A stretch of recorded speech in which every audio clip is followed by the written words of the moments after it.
শিক্ষামন্ত্রী মহিবুল হাসান চৌধুরী বলেছেন, ঈদুল আজহার পরে উচ্চ বিদ্যালয় ও কলেজ শনিবারে বন্ধ রাখা হতে পারে।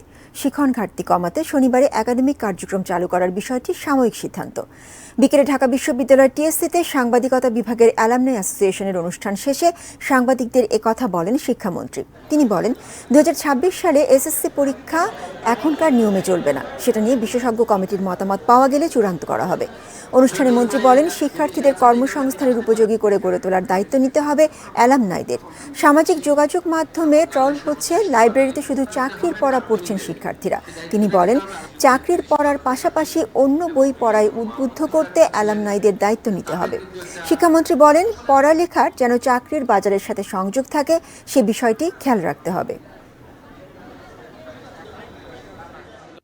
ফল অর্জনের ক্ষেত্রে বিদ্যালয় যদি বেশি সময় পরিমাণ বন্ধ থাকে তখন কিন্তু সেটা অনেক কঠিন হয়ে যায় শিক্ষার্থীদের জন্য।